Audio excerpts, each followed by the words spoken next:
नमस्कार, PTC news देख रहे सभी दर्शकों का स्वागत। में हूं आपके साथ अतुल वर्मा, लेकर हाजिर हूं प्रदेश की तमाम खबरों का हाल।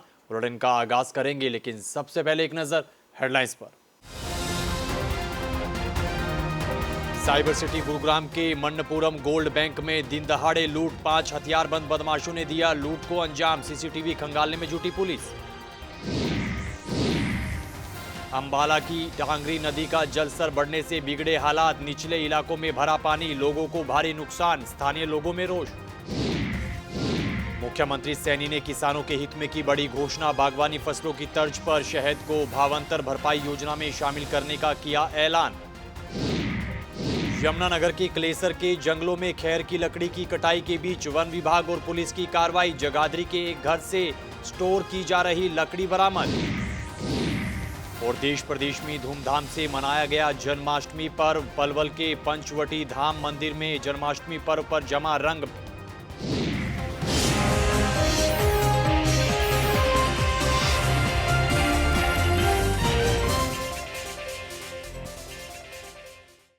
तो चलिए बुलेटिन का आगाज करेंगे बड़ी खबर के साथ। साइबर सिटी गुरुग्राम के मन्नपुरम गोल्ड बैंक में दिन दहाड़े लूट का बड़ा मामला सामने आया है। जानकारी के मुताबिक 4 से 5 हथियारबंद बदमाशों ने 5:30 से 6:30 बजे के बीच शीतला माता मंदिर रोड पर मन्नपुरम गोल्ड बैंक में पहुंचकर लूट की वारदात को अंजाम दिया और मौके से फरार हो गए।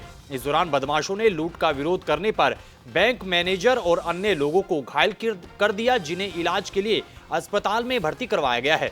वहीं घटना की सूचना पुलिस को दी गई है। फिलहाल पुलिस सीसीटीवी फुटेज खंगालने में जुटी है। पुलिस अधिकारी के मुताबिक आरोपियों को जल्द ही गिरफ्तार किया जाएगा।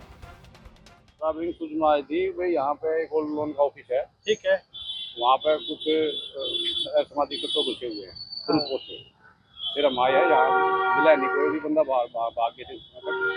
लेकिन पता है यहाँ के स्टाफ के 3 लोग घायल करके गए उनको। हाँ, वो अंदर से स्टाफ के उनके सिर में कुछ चोट मारी हुई थी और किसी चोट लगी हुई थी सिरों में। अच्छा। वो अंदर थे।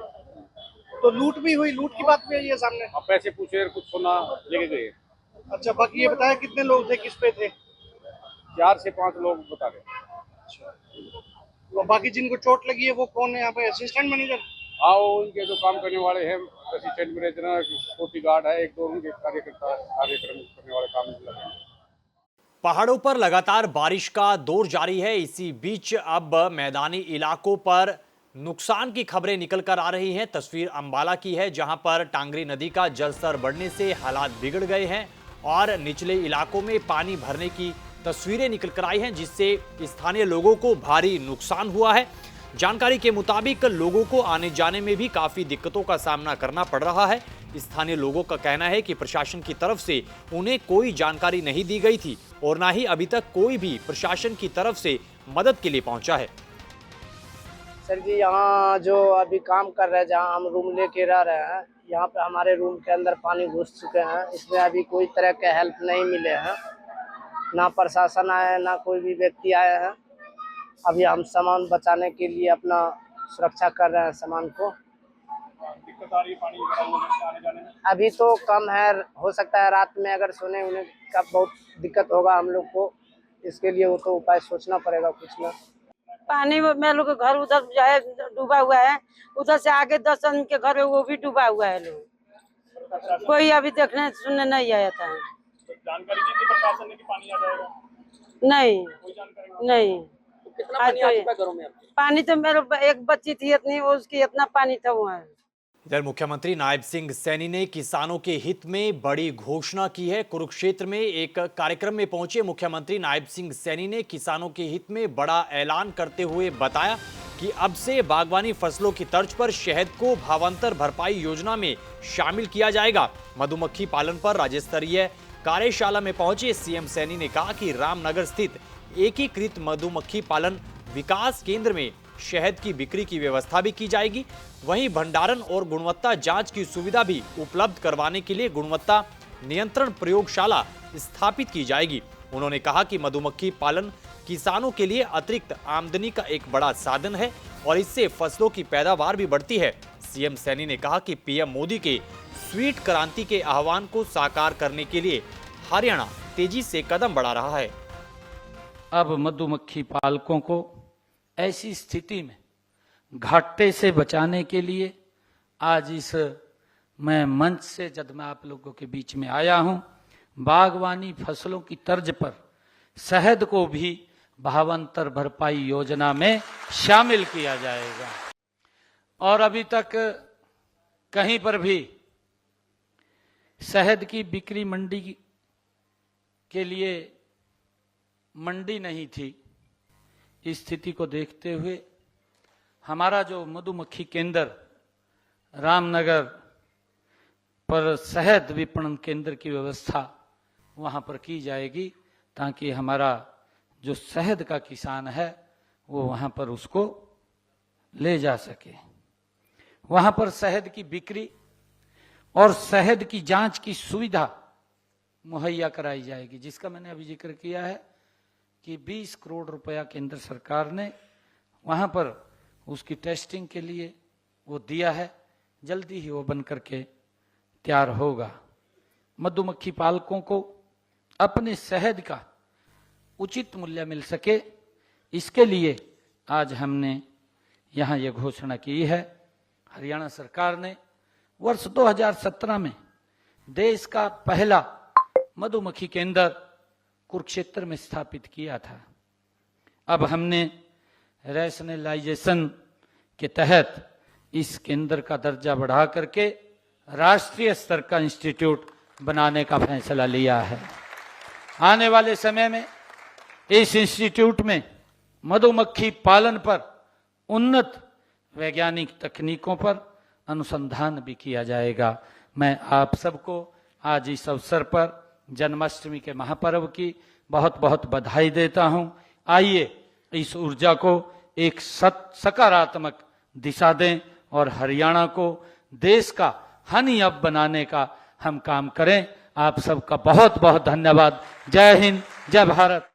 खबर यमुनानगर से है। यमुनानगर के कलेसर के जंगलों में खैर की लकड़ी की कटाई के बीच अब वन विभाग और पुलिस ने मोर्चा संभाला है और एक सूचना के आधार पर रेड मारते हुए जगाधरी के एक घर से भारी मात्रा में खैर की लकड़ी बरामद की है। जानकारी के मुताबिक जंगलों से खैर की लकड़ी काटकर जगाधरी के एक घर में स्टोर की जा रही थी, जहां पर वन विभाग और पुलिस ने मौके पर पहुंचकर रेड मारी और खैर की लकड़ से भरा एक ट्रक बरामद किया है। पुलिस अधिकारी के मुताबिक रेड के दौरान तस्कर मौके से फरार हुए हैं, लेकिन पुलिस ने 3 मोबाइल फोन, 3 बाइक के अलावा खैर की लकड़ी से भरा ट्रक बरामद किया है और मामले को लेकर आगे की जांच की जा रही है। भाई एक पिकअप गाड़ी है जो जाटोवाड़ा गांव से लोड होके आगे कहीं जगाधरी जो जड़ौदा पावर हाउस है उसके पास कोई अवैध डिपो बनाया है, उसके अंदर वो गाड़ी खाली करके आएंगे। तो आगे से वो ट्रक कहाँ जाएगा लोड होके, ये इन्वेस्टिगेशन का विषय है। लेकिन वो गाड़ी जैसे हमारी टीम उसके पीछे आई तो खाली करके वहाँ से निकल चुकी थी।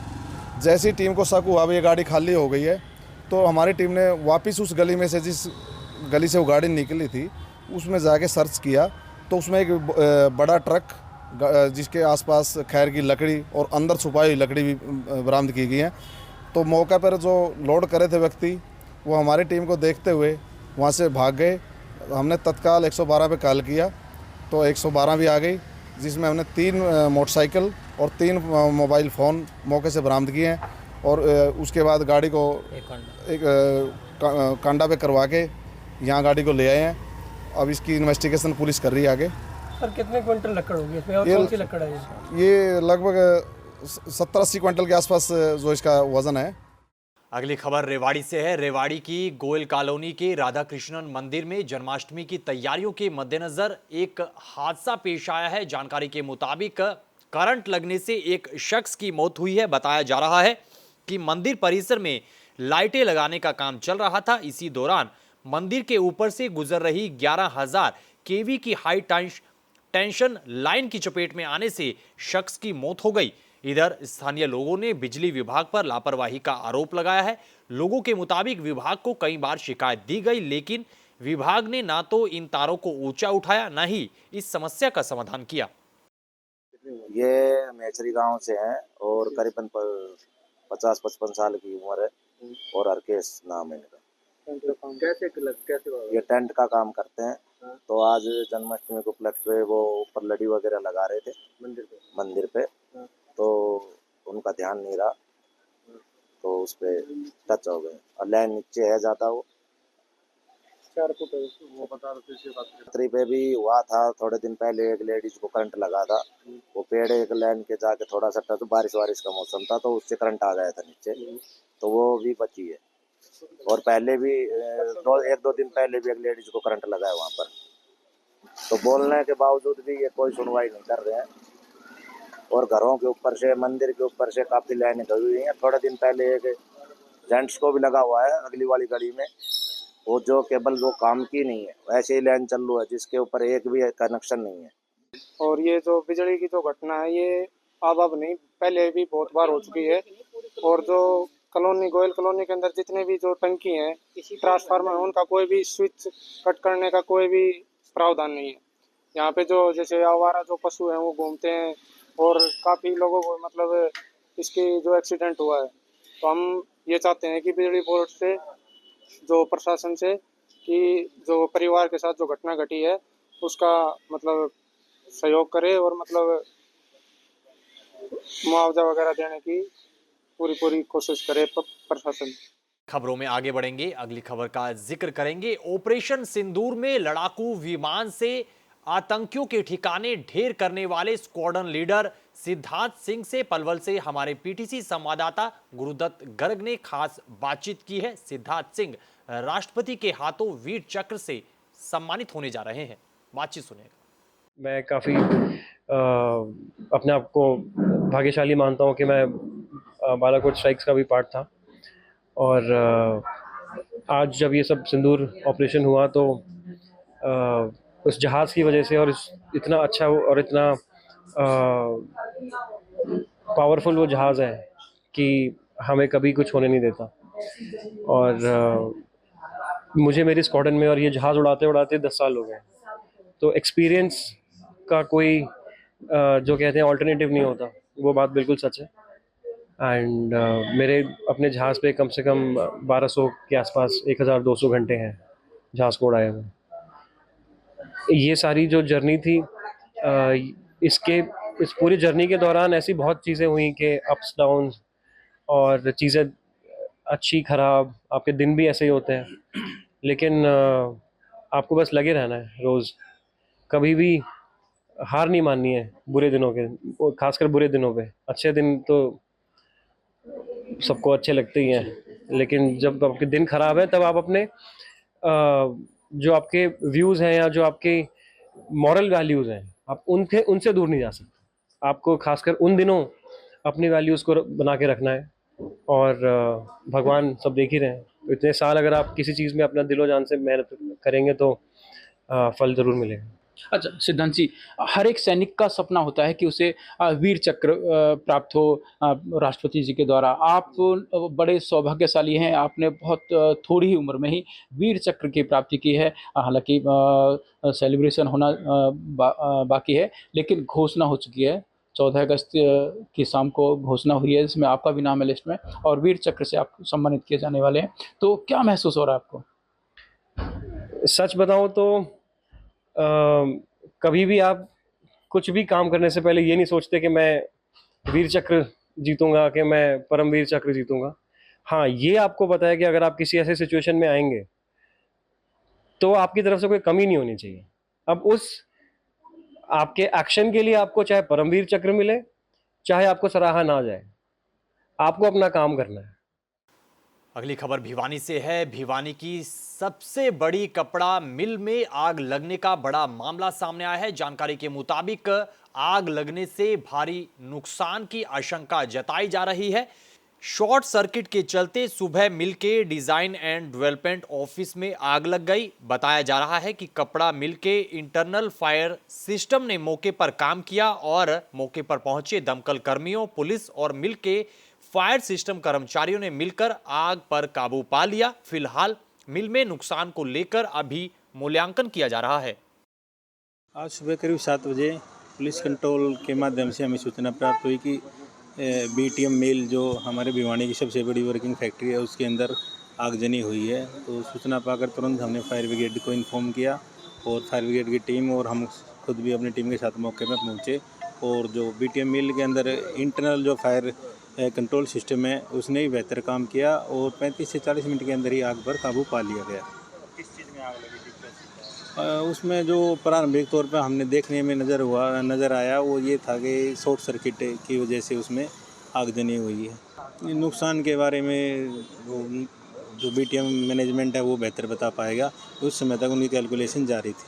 सुबह 7 बजे के आसपास जो फायर की सूचना मिली हम लोगों को और हमने उसी टाइम फायर ब्रिगेड को इन्फॉर्म किया और टाइम पे सब आ गया। फायर हमने पहले ही बुझा ली थी। हम लोगों के पास फायर फाइटिंग की बहुत अच्छी टीम है। वहीं जींद के बुआना गांव में एक हादसे में 20 साल के युवक की मौत हुई है। जानकारी के मुताबिक मकान का छज्जा टूटने से युवक 11,000 की हाई टेंशन पावर की लाइन की चपेट में आ गया, जिससे युवक की मौत हो गई। बताया जा रहा है कि युवक सरकार की ओर से चलाई जा रही प्रधानमंत्री आवास योजना के तहत मकान बना रहा था। वहीं गांव के सरपंच ने जिला प्रशासन से परिवार को आर्थिक मदद देने की मांग उठाई है। ये एक हमारे गांव का गरीब परिवार था जिसका मकान सरकार की तरफ से सैंक्शन हुआ था और मकान बनाने लग रहे थे। तो उसमें हाई टेंशन तार मकान के कोने से होकर गुजरे थे, तो वहाँ उसका नमी के कारण डंडा छूट गया, तो वो करंट लगने का हादसा हो गया। लड़का मात्र 20 साल का था, अभी उसने IT पास आउट की थी। गरीब परिवार है और हम तो गाँव के प्रति सरपंच के नाते प्रशासन से भी गुहार लगाऊं, बिजली विभाग से भी इस गरीब परिवार की आर्थिक मदद करने का सहयोग सरकार करे ताकि घर का भरण पोषण हो जाए। जिम्मेवार लड़का था और साथ अपना घर में हर काम में हाथ उठाने का काम करता था। वो 11,000 किलोवाट कीवी की थी। हाँ बिल्कुल, घर के कोने से ही गुजर रही थी। खबरों में आगे बढ़ेंगे। अगली खबर का जिक्र करेंगे। देश और प्रदेश में जन्माष्टमी का पर्व बड़े ही धूमधाम और हर्षोल्लास के साथ मनाया गया। देश प्रदेश से तस्वीरें निकल कर आई। तस्वीर आपको पलवल की दिखा रहे हैं, जहां के ऐतिहासिक ब्रिज क्षेत्र के पंचवटी मंदिर में जन्माष्टमी का पर्व बड़े ही धूमधाम से मनाया गया और इस पर्व पर भक्तों की भारी भीड़ उमड़ पड़ी। बड़ी संख्या में श्रद्धालुओं ने मंदिर पहुंचकर भगवान श्री कृष्ण की झांकियों और दिव्य प्रतिमाओं के दर्शन किए। वहीं जन्माष्टमी के मौके पर मंदिर के विशाल परिसर को भव्य रूप से सजाया गया। आकर्षक झांकियों में 12 ज्योतिर्लिंगों, श्री राधा कृष्णन, राम, सीता, लक्ष्मण और हनुमान जी के अद्भुत दृश्य प्रस्तुत किए गए, जिन्हें देखकर भक्त आनंदित हो उठे। मैं यहाँ पंचवटी के दर्शन करने के लिए आई हूँ। मंदिर बहुत अच्छा सजा हुआ है। यहाँ पर मैं तो यही अनुरोध करती हूँ सभी जनता से, एक बार साल में एक बार जन्माष्टमी आती है तो सभी को दर्शन करने के लिए अवश्य आना चाहिए। और ये नहीं कि पंचवटी और आपके आसपास जो भी मंदिर हैं आपको उनके दर्शन के लिए अवश्य जाना चाहिए। एक दिन आपको अपने कृष्ण जी के लिए जरूर निकालना चाहिए। और आपके जो भी छोटे छोटे बच्चे हैं, अगर लड़कियां हैं तो उसे राधा के रूप में सजाना चाहिए और लड़के हैं आपके पास तो उसे कृष्ण के रूप में जरूर सजाना चाहिए। तो इन तस्वीरों के साथ फिलहाल इस बुलेटिन में इतना ही, लेकिन पीटीसी न्यूज पर खबरों का सिलसिला बदस्तूर जारी है। आप बने रहिए पीटीसी न्यूज के साथ। फिलहाल के लिए दीजिए इजाजत। नमस्कार।